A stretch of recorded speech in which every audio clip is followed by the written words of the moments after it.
Hello and welcome to this, a longer format video. Today I want to talk to you about one thing, and that's Windows 10. Windows 10 is coming to end of life. We have 200 days left before Windows 10 is no longer supported by Microsoft in its official support capacity.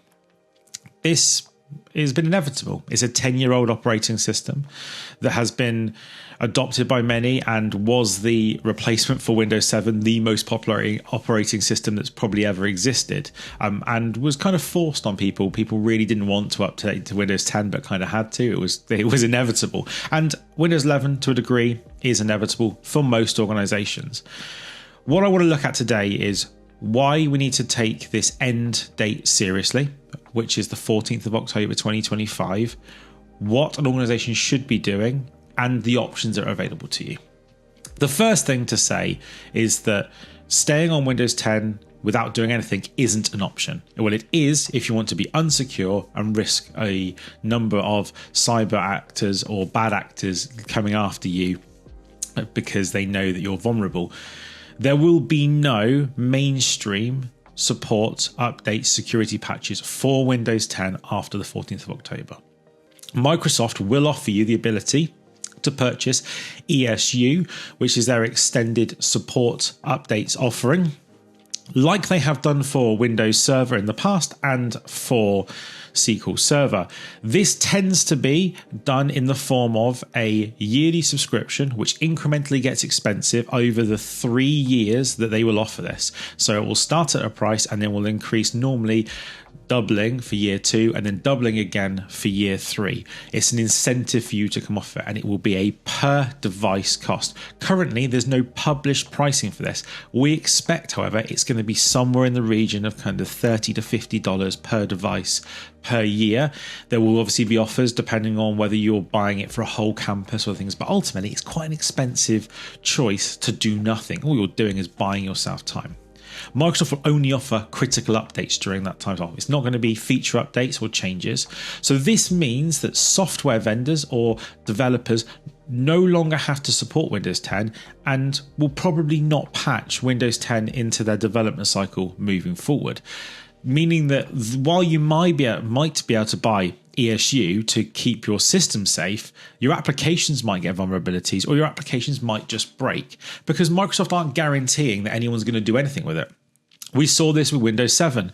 When Windows 7 came end of life and software developers moved on, you could for a while continue to install applications on Windows 7 and then things started just breaking and existing applications stopped getting updated and vulnerabilities dropped into them and problems occurred. So you want to steer away from that unless you really need to. If you're in an organization that needs to keep a Windows 10 machine because it's embedded into some lab equipment or into manufacturing equipment or runs a critical function that there is no upgrade path for, it only runs on Windows 10, then you need to buy ESU for that device and you need to have that in place for the 14th of October. However, everyone else should be looking at how they upgrade and move away from Windows 10. So what you're looking at is a number of options. You're looking at option 1, which is just upgrade to Windows 11 if your hardware is compatible. Now, Microsoft made a big problem for everyone with the change to Windows 11, where they said that there was a new hardware requirement for Windows 11 versus Windows 10. That came in the form of the TPM 2.0 module or Trusted Platform module, which requires the device to be able to do secure boot. For many legacy devices, this wasn't on the board. However, in the last 5 years, pretty much every motherboard's got it on there in some form, whether it's a physical chip or whether it's an electronic version of this. Alongside that, they eradicated support for anything older than 8th generation Intel processors. So your i3s, your i5s that were 7th gen or older are no longer going to be supported on Windows 11. Now, before anyone jumps in the comments and says, yes, but you can do this hooky registry, I don't care. From an enterprise point of view, it is not supported. 8th gen or newer, TPM is a requirement. Yes, you can do some hooky workarounds to try and make that functional, but it's not something that's supported in the enterprise space. And it's not something from a supportability point of view that I would endorse or Microsoft would want to support. So if your hardware is compatible with those those pieces, what you need to do is just get the update installed, get Windows 11 rolled out. I know that sounds super simple, but you should be doing it. You should be doing this well before October. You don't want to be running into the last 6 months having Windows 10 still in place. For education organizations, I know that's probably going to be a summer install. You're going to hit July and you're going to need to do that. For anyone else, you need to be building in their downtime and doing it now. Please. If you can't upgrade your hardware to Windows 11, then you've probably got 3 options that remain to you outside of that. Option 1 is the obvious one, which is go and buy new devices. Windows 11 compatible devices are readily available. There's lots of options from lots of manufacturers. Go and find something that works for you. I would recommend, however, if you're buying a single device in 2025, buy it with 16 gig of memory and don't buy an 8 gig of memory unit. A 16 gigabyte memory unit is kind of the minimum that we'd want businesses to be using in 2025. Teams and other applications are very memory hungry. AI is very memory hungry if you're running any of that kind of applications on your devices. So go for 16 gig as a minimum. But you can just replace your devices. That is obviously the natural upgrade path from 10 to 11 if your hardware is not compatible.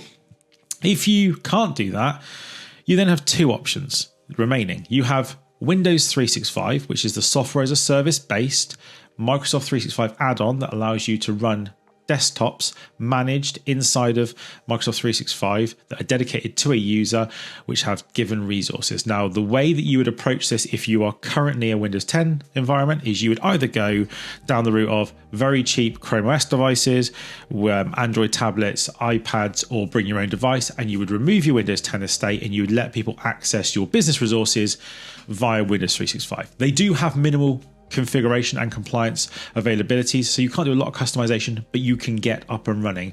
Not a fix for many businesses, but certainly for some, this will be a great solution. And then finally, the other option, which is probably more applicable for businesses, is Azure Virtual Desktop, the natural replacement for RDP or terminal services. This allows you to run customized images in Azure for either Windows 11 multi-session or Windows Server, customize them and deploy them to your users, which they can access via the Windows application on any device you allow them to. Or you can repurpose your Windows 10 devices as thin clients or zero clients using selective software, making them essentially a Linux install locally that only allows users to access Azure Virtual Desktop. By doing that, you get the best of both. You don't have to buy new hardware and you get access to the environment. Your spend will move to Azure rather than buying physical new equipment, and you won't get caught in this cycle again. There's lots of things to discuss in this, and this video could go on forever. But what I will say to you, and I implore you, is if you're using Windows 10, act now. Move to Windows 11 or move to something else today. Don't leave it till October, because the longer you leave it, the higher the risk is that you're not going to get everything done by that 14th of October date. If you're stuck, you don't know which solution is right for you, you want to look at it in more detail, then do reach out. I'm more than happy to talk to you about how to move forward from Windows 10 and what options would work best for your sector, for your business, for your vertical. Talk to me. We're here to help. We're free and accessible to you at any point. All you need to do is just reach out. Thank you very much for watching, and good luck with your journey away from Windows 10.